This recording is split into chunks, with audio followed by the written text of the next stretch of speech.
Wow. So good day, everyone, and welcome to another exciting edition of SME Roundtable. And I'm your host, Iguna Precious. Yes, briefly before we go into the program for today, I would like to tell you who we are and what we do. So we are Pearls Consulting, a management consulting firm that provides services to aid organizations in achieving their growth and expansion targets with special attention to the improvement of SMEs. So Pearls Consulting provides professional services at an affordable price, and we are committed to the growth of the internal processes of organization by providing services and systems that constantly delivers results. To make this program a success, we have some of our partners. We have Fast Corner, we have Time TV, and Jobberman. And on our show today, we have our very special guest, Mr. Ikechukwu Nwaolise, who is the founder of C Ecclesia. You're welcome, sir. Yeah, well, You're thank you very welcome, much. sir, Mr. Ikechukwu. Yes. Thank you. Yeah, you're welcome, sir. Okay, so let's quickly go into the show for today. So please, sir, can you tell us what Spot Up C Ecclesia and what the organization core business is? Okay, see Elixir, an elixir Okay, is an Elixir. ointment. Sorry, thank you. Yes, so it's an Oh, ointment. What thank you. we do All is right. we are a special educational needs consulting firm. We work with children with additional Okay. needs. So we do home service, school service, assessment, and training. When we're talking about children with additional needs, we mean children with either a learning disability or a Down syndrome. learning an intellectual disability. So it's always categorized like that. Example, children with autism, cerebral palsy, ADHD, Down syndrome, and the like. So that's what we do. We basically work with these children. Well, thank you very much, sir. So why starting up your company? Why starting up this consulting firm? What were the major challenges you faced and how were you able to navigate through those challenges? Okay. Uh, every business will always have their challenges and ups and downs and all. So a few of them that we had was first of all children, how to get these children to work with them. And our target market, first of all, was with the schools, where the schools are. Apart from the referrals we get from our home service, so we need to expand and go into the schools and see those children with these additional needs because they are there. And then, Mm. so we see that, the schools always have their protocols. They may not want you to work with them. They may not want you Yeah. to have access to the children, and you have to know someone and everything. But that's a challenge that we're facing right now. And that is why we are doing a seminar recently. The seminar is free, actually. The seminar is all about Okay. training teachers in identifying all the red flags for the children with additional needs before they grow older. Because when they get older, we can hardly work Mm. with them. So that's why it's called early intervention. That's one challenge we are having. Secondly, the parents also are in denial. So we get lots of parents with this kind of children and they are in denial. So it stops us from working with these children early enough. Still, we just always keep emphasizing the early intervention, early, because once they are older, Better. it's always very Mm. hard to, you know, manipulate or train them. So that is one of the challenges we are presently having. Then they bring these children when they are old for us to perform magic, but we can only do our best to help them out. Mhm. Wow, thank you and well done, sir. Because working with children like that might can be very difficult and Yes. it is well. You're trying. Well done, sir. Okay, so I have a question. So has there been any point where any government policy has affected your business? No, none Did you get my whatsoever. question? Yes, I got your Wow. question. Okay. No, no. Okay. But the only thing is the government can improve on their legislative some laws as opposed to if we want to compare ourselves to the people in the Western education, especially for the special, you see we are not really Mm, doing well when it comes to our legislation. So the government can improve on that, mm, and that will really help. But okay. for now, nothing we are all good with the government policy that's down for us to operate. Yeah. Well done. Well done. Okay, so I want to ask, so in setting up your managing team, what has been the key for you in setting up your managing team, like the people that work with you? What has been the key for you? Okay, this is very key to the organization because this our field is very very delicate.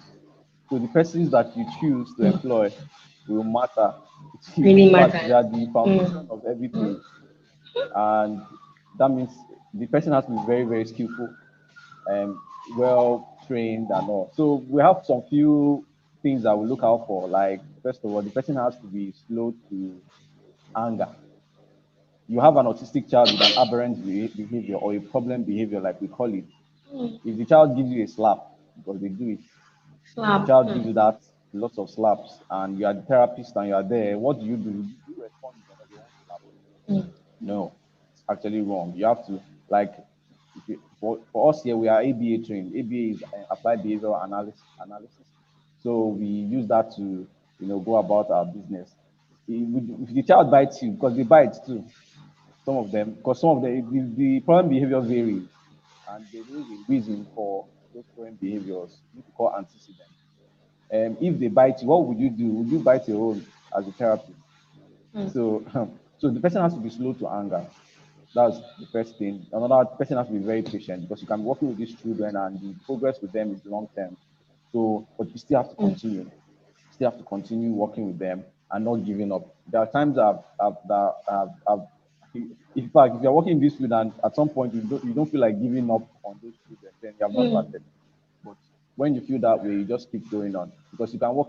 I think I remember working with a child for speech and language, and I could only get a R for 1 year, just an R. Wow. And imagine your Wow. parent, the parents paying for an R for 1 year. Although the case is that okay, For we a got the child a good year. grade. Yes, just an R.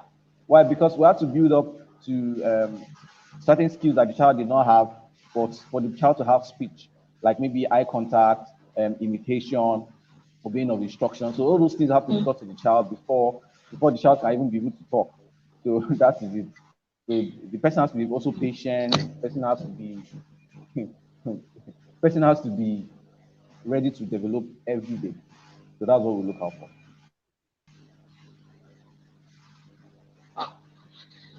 Wow, I'm impressed. Like, I'm really impressed. Chris, okay, let me ask this question. What pushed you into going into this? Because I won't say it is new. A lot of people are into it, but with the way you've been talking so far, yours is a bit different. So, what was your driving force? What made you start off the Okay. Ecclesia? Many years ago, I was a teacher in a school. I've been a teacher. I was a teacher maybe in 2012, 13 those period, and I I felt a bit empty in teaching. So during my NYC, I encountered a film called like Stars on Earth. So I saw the emotion where okay, this particular actor of the film it was working with a child with dyslexia, and he was also working with other children with additional needs, special needs, and the passion, the the the sympathy, the empathy he showed in that movie really put tears in my Mm. eyes. I was always crying. I think I so then on I said that the regular teaching method for classroom setting was now boring to me. So then that's Mm. how I just started. Then I got affiliated with an organization. I was employed. Then from there, a series of training, series of difficult training, Mm. field work, more and more of it. Then I said, okay, it's time for me to contribute out there Okay. and share Mm. what I have. So that's how C Elixir came about. Wow, well done, sir. Thank you very much for that. So, I would like to ask, how do you manage innovation, and what strategy works best for you? Because with Okay, what you do, you have to be innovative regularly. So how do you manage innovation and what works best for you? okay. in this field, first of all, every day is a learning day. Every day is a learning day. So we keep more trainings, more and more training. Secondly, teamwork. So you see some of my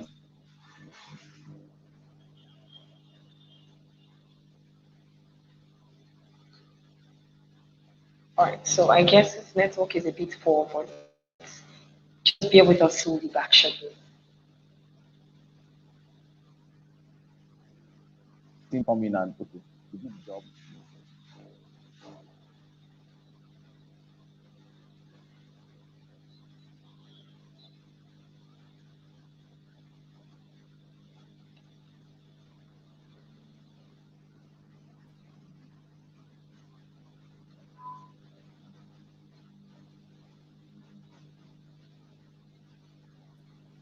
Hello, can you hear me?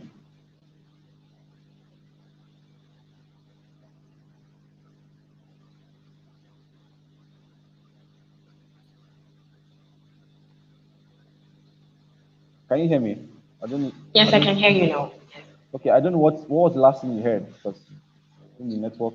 Oh, just you can just start all over again. Doesn't matter. Okay, I was saying that first of all, we work as a team, teamwork, training, um, clinical judgment. There's something we call clinical judgment, where okay, the job is there, then you have been instructed to do the job in a certain way, but as a therapist there, you have the right to clinical judgment and saying, okay, this way is not working. I have another idea. Let So me you try try it something out else. and you report it. So that's what we call clinical judgment. So that's how we have been managing our innovation. So we get the ideas, teamwork, clinical judgment, training. My my staff are supposed to loads and loads of training. Our trainings never come to an end. So that's how it works. Well, well done. Okay, so what has been the role and importance of data gathering for in your business? Wow. Yeah. Data gathering. In fact, if you don't do that, you are in trouble in this line of business because you are going to be measuring a lot of things like Mm-hmm. the progress of the child. For instance, if I want to, when we get a new client, we first of all do like an assessment called, we do a baseline assessment. Now, with that baseline assessment, we're able to know the Okay. level at which the child is at that point in time. Yes. So from then on, we're doing that because we don't want the parents claiming that, oh, my child could do this. But when you started working with this child, see, it has disappeared. It's no longer doing it.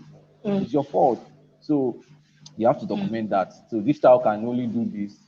Like a recent case that, okay, let me give an instance. A recent case, like last week, that we're supposed to, okay, child did not have eye contact, child did not have imitation skill, the child did not have instructional skill. Those are baselines and more. The child is not verbal, the child cognitive is low and everything. So those are baseline. So we assess that. So you have to document it. You do not document it. Then so also we document everything. progress. Monitoring, first of all, the Mm, monitoring, daily monitoring of that child's work, child's progress. Then at the end of the day, we document the progresses of the child. So documentation is key. The data gathering is key mm, because even for future reference, from the case files that we have case files for every case we encounter. So you want to refer to it for maybe something you're working with a child for, like for instance, you have achieved something for like 7 months, uh, then suddenly you have recorded it. mm, Then suddenly it happens in our then suddenly those things you have achieved for 7 months, like maybe you have started making the child talk for 7 months. In 7 months you achieve that. Then suddenly the child regresses. The child is not no longer talking. mm. What has happened? The parents will be like, no, the child was never talking in 7 months, but you have something to refer to that the parents have seen that this child has been talking for 7 months and it's something that's causing the regression. So then it's now a challenge that we have to face. So documentation, data gathering is very, very key. Unless you want to be in trouble, you don't do that. Yes, that's true. Because data gathering is the new oil, and I believe SMEs are on this call and they are listening to you. Because most people they tend not to see the essence of data gathering. But I tell you, without data, you won't be able to measure your progress And interestingly, you run M&E indirectly for every child. M&E is monitoring and evaluation, and Yes. that is really interesting. That is really interesting. So you make every child a project on its own. Wow. Thank you Yeah. very much, sir. Well done. Well done. I'm really impressed with what you've told me so far. So, do you patronize organization that also renders other consulting services? For now, no. I've not. I Why? do not. Maybe I've not seen a need to, because I'm also a. It's also. I'm also into Consultant. consulting. So I'm also a consultant. Okay. So the only thing that we do is we outsource. For instance, I mean not. For Okay. instance, now if I want to assess for some certain like there's some certain limitations that I have for assessment, because I'm not an educational psychologist, so I might not be able to do intellectual Yes. assessment. So I might have to use our either use our psychologist, or we outsource it if our psychologist is not um, disposed. So that is what we just basically do for now. All right. Okay. Because consulting can never be like you can't do without it at this point. You need it, even if you're a consultant. You still need at times you still need to also consult for other services because you might not be Yeah. going through. You might not be offering every of the services. So Yes, that's true. consulting cannot be misplaced. All right. Thank you, sir. So how do you foster financial planning and discipline within your organization? Your financial planning and discipline within your organization. Okay. Basically, our financial planning is geared at the is focused towards the major company milestones that we encounter. First of all, we are looking Okay. at into expansion, of course, remuneration, of course, Mm. our trainings. So that is where our financial planning, that's how it looks like for now.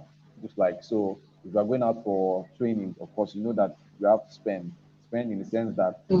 who do we need, who do we have, what can we get? So we need finances for that. Then equipment, we use to get our equipment. We don't need, we have in this line, we have loads and loads of resources that are very, very expensive. In fact, some of them have, we need to bring them, we need to import them. For instance, if I want to work with a child with dyslexia, that is a learning disability.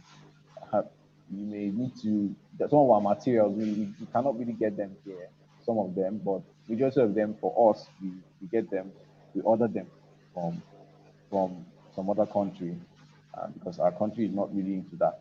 So we look at finances going into the, of course, remuneration, of course, expansion, expanding our company um, milestones and all. Well done. Well done. Well done. Well done. Well done. Well done, sir. So I want to ask this question. Did COVID-19 had did COVID-19 have any major impact on your business? And if yes, how were you during that period? And so after now we are in post-COVID era. So how are you coping also? COVID-19 has, I think, except maybe the telecom guys and some other people, it didn't affect, but it affected us because we are into the educational sector too. And Mm. from what you see, the schools do not were not open for a very long time. Function like that. So Mm. so that is one of our services. We do school services. So that's what. Now, for the only thing that helped us was maybe the home service. So majority of the home services too were a bit skeptical about continuing therapy Because of sessions in their COVID now. children, yeah, because of COVID. So Mm. uh, just some parents, some parents they saw something worse than COVID. They know something, their child is going through something worse Mm. than COVID, so they did not mind. Because you know what, if you do not work with that child for, let me say, you have achieved a particular milestone for that child, then you leave the child for 1 month, that milestone disappears. You are starting all over from the Mm. beginning. You are starting again.